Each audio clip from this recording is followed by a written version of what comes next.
G'day guys, Tim here from Grad Tests.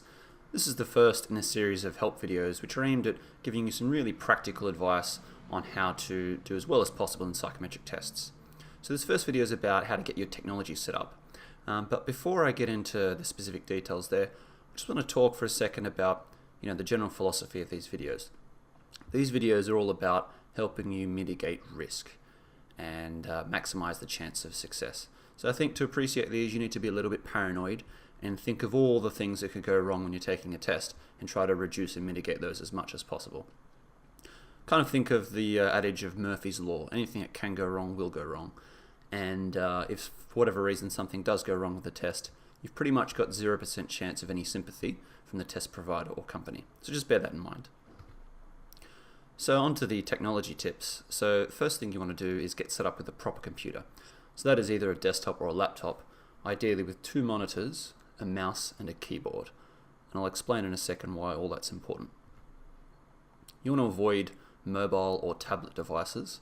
The reason for this is threefold. Firstly, it's quite fiddly to select an answer on a tablet or mobile with your finger, as opposed to, let's say, with a mouse on a desktop. Second, the screen size is really too small to actually see the detail of the test properly. So if you can't see the detail, obviously you can't answer it very well. And thirdly, a lot of the test applications aren't actually optimized or even supported on mobile or tablet devices. So really you've pretty much got to take it on a desktop or a laptop. Make sure you've got your browser updated. And the reason for this is that sometimes older versions of browsers might not be supported properly by the test. So you might not have all the functionality there, might be difficult to answer the questions or see the content. I'd also suggest using a standard browser like Chrome or Firefox. Probably avoid Opera because it's pretty obscure. And then obviously if the test provider tells you to use a specific browser, then use it.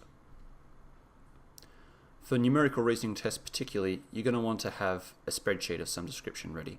Google Sheets, Microsoft Excel, either will do. But the reason you want to use this is it's going to be a lot more efficient to enter data to perform calculations within a spreadsheet with a keyboard as opposed to, let's say, on a pocket calculator with your fingers. Not only that, often in the numerical reasoning tests you'll have to reuse calculations from prior questions. So if you've already got all the data there, you've already performed the calculations, of course you're going to save time. And herein lies the reason for wanting the 2 monitors. Because on one monitor you're going to have the test running, on the other monitor you're going to have the spreadsheet open. This will avoid you having to Alt-Tab between the 2 screens, again saving precious seconds. You're going to want to ensure to the extent that you can that you have stable internet.